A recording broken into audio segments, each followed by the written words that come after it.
ஊர் ரெண்டு பட்டால் கூத்தாடி கொண்டாட மாதிரி கூத்தாடி ரெண்டு பட்டால் ஊர் கொண்டாட்டம்ன்ற மாதிரி அதான் அதுக்குள்ள ஒன்று நடக்குது. எல்லாரும் பார்க்குறோம், பார்த்து அதை பற்றி பேசுகிறோம். பட் பேய்க்கும் சண்டை அந்த மாதிரி இருந்தால் அப்படியே ஆடியன்ஸுக்கு அதே எல்லாம் ஊரே வேடிக்கை பார்க்கும். எனக்கு இதில் கருத்து சொல்கிறதுக்கு என்னென்னு அவங்களுக்குள்ள அவங்க தனுஷே அதுக்கு பதில் சொல்ல, நம்ம என்ன அதுக்கு பதில் சொல்லிட்டு. ஸோ அதனால் அவங்களுக்குள்ள அவங்க பேசிப்பாங்க. ரெண்டு பேருமே வந்து பெரிய நடிகர்கள், மெச்சோர்ட் அடல்ட்ஸ்.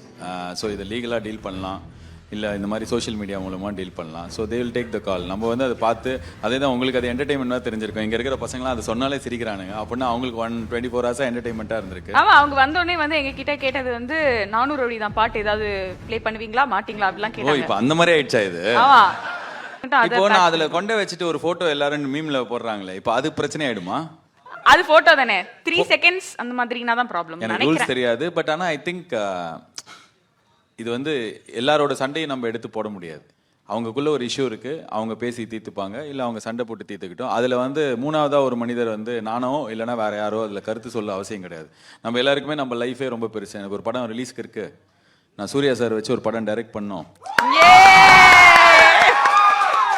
ஸோ இவ்வளோ வேலை இருக்கு அப்படின்னும் போது நம்ம எதுக்கு மற்றவங்களோட சண்டையை போய் போடணும்? எல்லாம் கொஞ்சம் பார்த்து நல்லா முடிஞ்ச வரைக்கும் நான் வேலை பண்ணுறேன். பார்த்தா எனக்கு எதுவும் பேசுறதுக்கே பயமா இருக்கு. நம்ம எதுக்கு பேசிட்டு நம்ம வேலை நல்லா பண்ணிடலாம், ஓகேவா? ஸோ அதனால நிறைய பணிகள் இருக்கிறது, அதனால அதை பார்க்கலாமே. சென்னையிலேருந்து கோயம்புத்தூர் போய் முதல் காலேஜ் சேர்ந்தும் போது அங்கே இருக்கிற காலேஜில் நான் பிஜி சேர்ந்தேன். இது நீங்க சென்சர் பண்ணுவீங்களா, எடிட் பண்ணுவீங்களா, எப்படி போடுவீங்கன்னு தெரியல. பார்த்தா மியூட் போட்டுருவீங்க. அப்போ நான் அந்த உன்னை நம்பி தான் சொல்றேன். ஃபர்ஸ்ட் டே போயிட்டேன். இந்த மாதிரி நிறைய ஹாஸ்டல்ல பசங்களாம் அந்த சாப்பாடு வச்சுட்டு நாங்கள் உட்காந்து பேசிட்டு இருக்கோம். நான் சீனியர்ன்றதுனால பிஜி படிக்க போனாலும் அண்ணான்னு கூப்பிடுவாங்க பயங்கரமா. எல்லாம் வந்து பேசிட்டு இருக்கும்போது அடுத்த நாளைக்கு நான் கிளாஸ் போறேன். ஒருத்தன் காரிடார்ல, அண்ணா சென்னையிலேருந்து ஒருத்தர் வந்திருக்காரு, நீங்க தானே அது அப்படின்னு. ஏன்னா நான் அந்த அளவுக்கு அப்படி பேசுவேன். ஏன்னா என் பேரே வந்து அந்த மாதிரி வச்சுட்டானுங்க. ஏன்னா நான் ஒரு நாள் தான் அவங்க கூட பேசினேன், வாய் திறந்தாலே அப்படி தான் பேசுவேன். ஸோ தட்ஸ் ஒரு ரொம்ப லேட்டாக நான் சொல்றது வந்து, ஏமா இன்னும் அதுலேருந்து வெளில வரலையா? நான் ரேடியோ எனக்கு டிஃபரெண்டா இருக்கு. ரேடியோ மிர்ச்சியில் நான் வேலைக்கு செய்யும்போது, ஏய் என்னடா நீ இப்படி மோளம் இல்லை இந்த மாதிரி பேசினுக்கிற, எனக்கு என்னப்பா இதுக்கு முன்னாடி சாவு பணம் தூக்கிந்தியா அப்படின்றாங்க.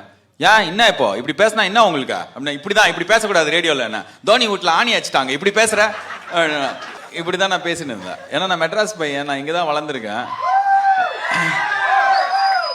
என்ன இது ஐயா அதுதான் காலி ஆகிடும், அந்த சும்மா அது கெட்ட வார்த்தை டப்புன்னு வருது பாரு, அது மாதிரி இப்படிதான் சாதாரணமாகவே எங்க ரேடியோவில் எப்பயாவது தெரியாம ரொம்ப வருஷம் முன்னாடி எனக்கு நடந்தது இல்லை. எனக்கு ரேடியோ வந்து சொல்லி கொடுத்தது வந்து மிர்ச்சி செந்தில் அப்படின்னு ஒருத்தர், சரவணன் மீனாட்சி சீரியல்லாம் நடிச்சிருக்காரு. அவர் வந்து என்னோட ஹெட். அவர் கூட வேலை பண்ணது மிர்ச்சி சிவா. இன்னொரு கொலீக் வந்து தர்புகா சிவா, அந்த முதல் முடிவு டைரக்டர். ஸோ இதை என்கிட்ட செந்தில் சொல்லியிருக்காரு. என்னன்னா ஒரு வாட்டி இந்த தர்புகா சிவாவும் மிர்ச்சி சிவாவும் சேர்ந்து ஒரு ஷோ பண்ணுவாங்க அப்போ அந்த டைமில் ரேடியோவில். அப்போ என்ன பண்ணியிருக்காங்கன்னா, அவங்க மைக் ஆஃப் பண்ணாமையே அவங்களுக்குள்ளே ஏதோ பேசிட்டு இருந்திருக்காங்க.